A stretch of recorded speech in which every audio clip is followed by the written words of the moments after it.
Hello everyone, we are studying chapter 3 exercise 3.3 NCERT class 10th.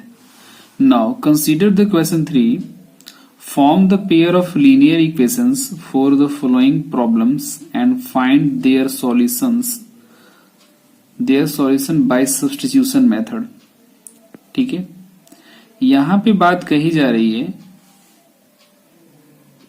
कि नीचे जो है क्वेश्चन 3 का 2, 3, 4, 5 क्वेश्चंस दिए हुए हैं। क्वेश्चन 3 कहीं और भी जो है दिए हुए हैं, जैसा कि आप एक्सरसाइज 3.3 में देख सकेंगे। तो उसमें पहला जो क्वेश्चन कहा जा रहा है कि इस क्वेश्चन को आपको सोल्व करना है सब्स्टिट्यूशन मेथड से। लेकिन सब्स्टिट्यूशन मेथड से आप तभी सोल्व कर पाएंगे जब आप लीनियर इक्वेशन को क्या करेंगे, फॉर्म करेंगे। तो इस लीनियर इक्वेशन को हम कैसे फॉर्म करेंगे और कैसे उसके बाद जो है सब्स्टिट्यूशन मेथड अप्लाई करेंगे, आइए इस क्वेश्चन में हम विचार करते हैं। See this question, the difference between two numbers is 26। दो नंबर दिए हुए हैं but you don't know, I don't know what are those numbers, but difference is given, difference between two numbers is 26। तो हम क्या काम कर लेते हैं कि टू वेरिएबल्स वाले चैप्टर्स को पढ़ रहे हैं तो लेट करना पड़ेगा, let first number, what, let first number be x. पहले नंबर को जो है आप एक्स मान लीजिए। नाउ सेकेंड नंबर को भी लेट कर लीजिए, बी व्हाट, वाई। कोई दिक्कत? अब अकॉर्डिंग टू जो है क्वेश्चन अब चलते चलिए। लिखा हुआ है क्या, difference between two numbers is 26। मतलब एक्स पहला नंबर और दूसरा नंबर वाई, ये दोनों का डिफरेंस जो है 26 दिया हुआ है। ठीक है, ये हमारा पहला इक्वेशन हो गया। And one number is 3 times the other number, और पहला वाला नंबर जो है तीसरे नंबर से क्या है, बड़ा है। तो नाउ पहला नंबर हमारा क्या दिया हुआ है, पहला नंबर हमारा x दिया हुआ है और दूसरा नंबर हमारा y दिया हुआ है।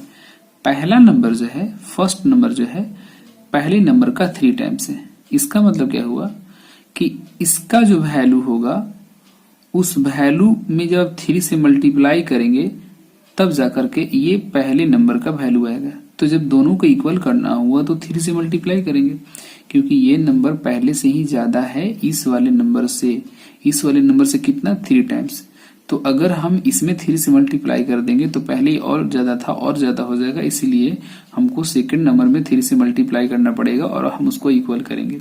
ये हमारा जो है सेकंड इक्वेशन आया। अब देखिए इसमें x का वैल्यू जो है ऑलरेडी 3y आ चुका है। तो हम क्या करेंगे कि फर्स्ट वाले इक्वेशन में जो है ना, यहाँ पे x का वैल्यू हम पुट कर देंगे 3y और उसके बाद सोल्व करेंगे। Okay, so putting the value of x in equation first, now we get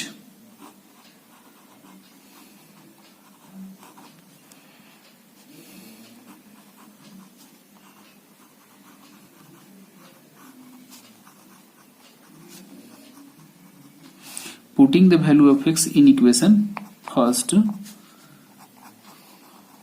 now we get, what will you get, पहले लिख लीजिए x minus y is equal to 26 था, तो यहाँ पे x को हटा करके 3y पुट करेंगे। 3y minus y is equal to 26 आप लिख लीजिए फ्रॉम 2 से जो है हमने x को रिप्लेस किया है। So this will be 2y is equal to 26, 2 से जो है 13 कट गया, देयरफॉर y का वैल्यू कितना आया, 13। ठीक है, अब सोचने वाली यहां बात यह है